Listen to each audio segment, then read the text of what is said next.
I think that's a perfect time for you to actually maybe show us the grid. Oh, sure. Yeah. Okay. So That way if we you're can put it in listening, context. yeah, if you're listening, I'll explain it verbally. So imagine, first of all, an X and a Y axis. And on the X axis is life, on the Y axis is work. And why I do this is because, as I say in the book, you cannot separate work from life, yet work-life balance is a zero-sum game. So we need to be thinking about how life is integrated with work, work is integrated with life, in so much that they are different beasts. Like, I don't suggest in the book, by the way, that work is separated from life, or is separated from life. I'm sorry.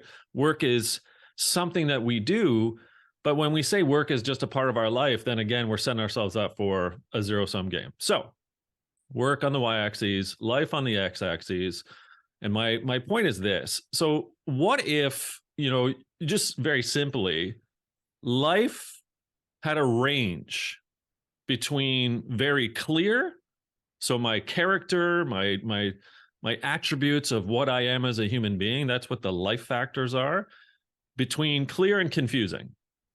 So somewhere in there's a range. But on the work or the y-axis, what if work was somewhere between amazing and awful? we have to remember, Nola, that life comes into work and work comes into life. So as a leader, thinking about my team members, whether you have a team of 5 or 500, everyone comes to work with things from their life, but then they bring their work into their lives later on. So I argue there's a fiduciary responsibility for you as a leader thinking about where people are in both their work and their life. So let's hypothetically say that work's going awful and life is kind of confusing. I argue that you're in need of renewal. So we'll get to the factors, both the work and the life factors, but when your boss or your team or your organization just isn't clicking, there's something there.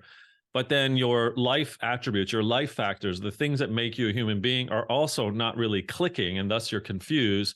You're definitely in need of renewal.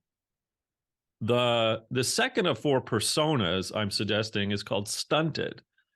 So when life is very clear with the life factors that we'll get to that seem like you've got 5 or 6 of those 6 life factors, in a positive means, but the work side is not going so hot for you, it's kind of awful, let's just say, then you're stunted.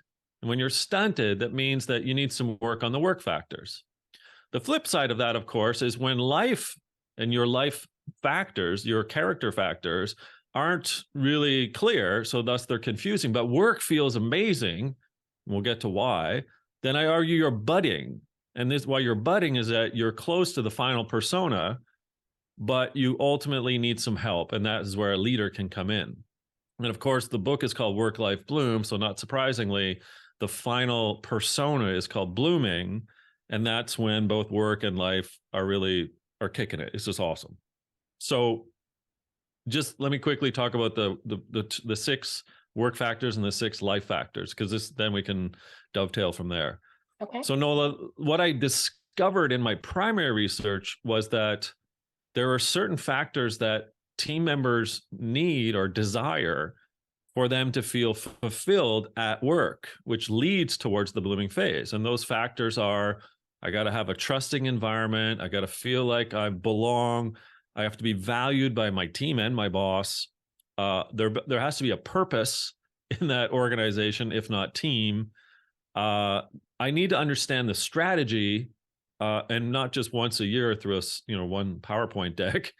And there has to be reciprocal norms, which is really the culture factor, right? Like, so that we collaborate, that we are aware of our processes, that I'm not confused ultimately about things on the work side. And then lastly, on the life factors, again, like characters. So what's my sense of meaning that I can bring into my work through life? What's my relationships in life? But also often we find that the most number of relationships people have are tied to their work. So what am I doing to build those up? My well-being.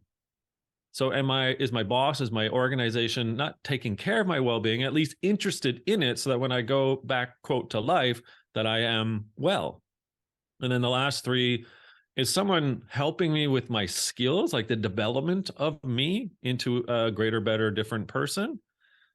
There's where agency pops up, the fifth of the six, right? So that's where it tucked in and where this whole journey of blooming started. So do I have self-determination and thus agency? And then finally, am I respected? So when I enter the community after a day's work, am I respected for who I am?